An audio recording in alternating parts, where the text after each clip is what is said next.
আসসালামু আলাইকুম। আজকে আপনাদের জন্য নিয়ে এসেছি আলু কুলচা রেসিপি। এটা শরীরের জন্য অনেক উপকারী, কেননা এটা কোনো তেল দিয়ে তৈরি নয়, এটা পানি দিয়ে তৈরি, টক দই দিয়ে তৈরি, দুধ দিয়ে তৈরি। চলুন দেখে আসি পুরো রেসিপিটা। প্রথমেই আমি একটা বোলের মধ্যে 2 কাপ ময়দা নিয়ে নিয়েছি। ময়দাটা আমি চেলে নিয়ে নিয়েছি। এখন চিনি দিয়ে দিলাম 1 চামচ। এই চিনিটা দিয়ে ময়দাটার সঙ্গে ভালোভাবে মিক্স করে নিব। মিক্স করে নেওয়া হয়ে গেলে মিডিলটা আমি ভালোভাবে একটু গর্ত করে দিব। এখন এই গর্তের মধ্যে আমি এখানে 100 গ্রাম টক দই দিয়ে দিলাম। এই টক দইয়ের সঙ্গে এখন 1/2 চামচ বেকিং সোডা দিয়ে দিলাম। দিয়ে দিচ্ছি এর সাথে আরও 1 চামচ বেকিং পাউডার।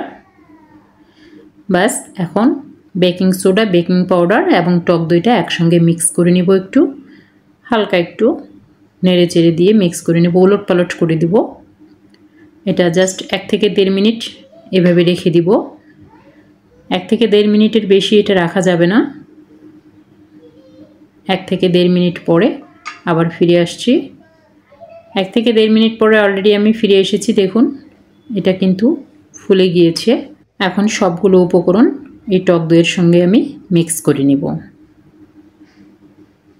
আমি এবার হাত দিয়ে একটু ভালোভাবে মিক্স করে নিচ্ছি। হাত দিয়ে মিক্সচারটা সবথেকে ভালো হয়।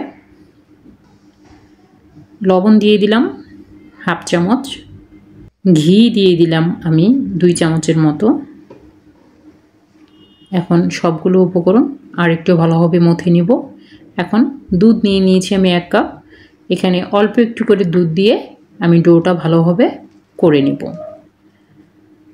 সফট একটা ডো করে নিতে হবে। ডোটা যত সফট হবে আপনার আলুর কুলচাটা কিন্তু ততই মোলায়েম হবে। দেখতে পাচ্ছেন ডোটা আমার অলরেডি হয়ে গিয়েছে। এখন এই ডোটা আমি রেস্টে রেখে দিব জাস্ট 15 থেকে 20 মিনিট। একটা প্লেট দিয়ে আমি ঢেকে দিচ্ছি। এটা রেস্টে রেখে দিচ্ছি 15 থেকে 20 মিনিটের জন্য। এদিকে আমি আরেকটা বোল নিয়ে নিয়েছি। এই বোলে আমি 2টো আলু সিদ্ধ করে নিয়েছি। আলু দুটো আমি একটু গ্রেট করে নিচ্ছি। হাত দিয়ে মিক্স করলেও কোনো প্রবলেম নেই, তবে গ্রেট করে নিলে একটু ভালো হয়, দানাদার থাকে, খেতেও ভালো লাগে। দেখুন গ্রেট করা হয়ে গিয়েছে। পেঁয়াজ কুচি দিয়ে দিলাম আমি 2টো। 4টা কাঁচামরিচ কুচি আমি নিয়ে নিয়েছি। লবণ দিয়ে দিলাম স্বাদ মতো এবং শুটমরিচের গুঁড়ো দিয়ে দিলাম 1 চামচ। সঙ্গে জিরা এবং ধনিয়া গুঁড়ো দিয়ে দিলাম 1 চামচ। সরিষার তেল দিয়ে দিলাম এখানে আমি 2 চামচের মতো। এখন সবগুলো উপকরণ একসঙ্গে মিক্স করে নিব। আমরা যেভাবে বাসায় আলুর ভর্তা করি বা আলুর চাটনি যেটাই বলেন না কেন, ঠিক সেভাবে করে এটা একটু মেখে নিব। এটা আমার মাখা হয়ে গিয়েছে। এখন এক সাইডে আমি রেখে দিচ্ছি। আর যে ডোটা করেছিলাম সেই ডোটাও কিন্তু আমার অলরেডি হয়ে গিয়েছে। এখন আমি এই ডোটা আর একটু মথে নিব। হালকা একটু মথে নিতে হবে ডোটা। একটু করে ময়দা ছিটিয়ে দিয়ে এই ডোটা আর একটু ভালোভাবে সুন্দর করে মথে নিতে হবে। যত সফট করে মথে নেবেন তত কিন্তু আলুর কুলচাটা খুব সফট হবে। এখন আমি ছোট ছোট করে লেচি কেটে নিচ্ছি। আপনারা আপনাদের সাইজ মতো করে কেটে নিতে পারবেন। আমি মিডিয়াম সাইজের করে কেটে নিয়েছি। এখন একটা করে রুটি মতো করে বেলে নিব হালকা করে।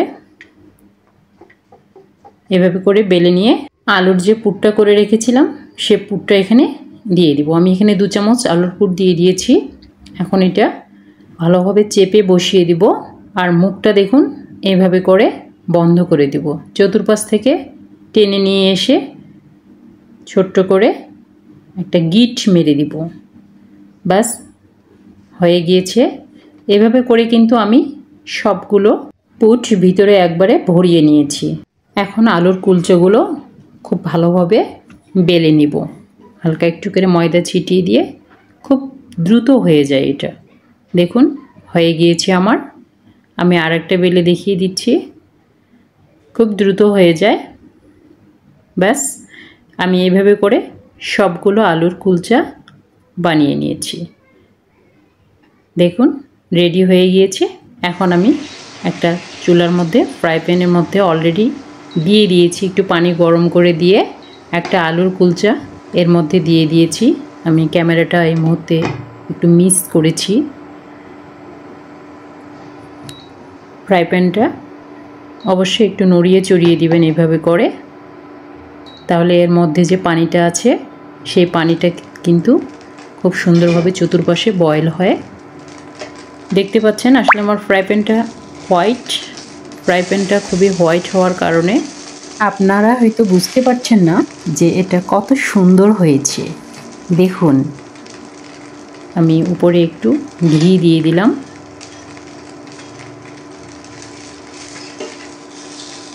এভাবে করে নেড়ে চেড়ে নিতে হবে। বেশিক্ষণ সময় লাগে না, তবে একটা হতে মিনিমাম 7 থেকে 10 মিনিট সময় লাগবে প্রথমটা হতে। পরেরগুলো কিন্তু খুব তাড়াতাড়ি হয়ে যায়। দেখুন আমার কিন্তু দুপাশটায় খুব সুন্দর কালার এসেছে এবং ফোলা ফোলা একটা ভাব, সুন্দর ফুলেছে মিডিলটা। আমি এভাবে করেই সবগুলো আলুর কুলচো বানিয়ে নিয়েছি। ব্যাস ভাজা কমপ্লিট হয়ে গিয়েছে। কালারটা কিন্তু খুব সুন্দর হয়েছে। দেখুন আমি আপনাদেরকে দেখাচ্ছি খুব কাছ থেকে কতটা সুন্দর হয়েছে, অসাধারণ হয়েছে। আমি একটা ভেঙে দেখাচ্ছি, দেখুন। ওয়াও, খুব সুন্দর হয়েছে। এটা যদি বাসায় একবার তৈরি করেন, সকালে তৈরি করলে বিকেল পর্যন্ত সুন্দর থাকবে। খুব সুন্দর হয়েছে, খেতে কিন্তু অনেক মজাদার এবং এটা শরীরে তেমন একটা ক্ষতি করে না, এই কারণে যে এখানে তেল তেমন ব্যবহার করা হয়নি। আশা করি আমার এই রেসিপিটা আপনাদের কাছে ভালো লেগেছে। যদি ভালো লেগে থাকে তাহলে অবশ্যই লাইক, কমেন্ট এবং শেয়ার করে দিবেন। ভালো থাকবেন, সুস্থ থাকবেন। আসসালামু আলাইকুম।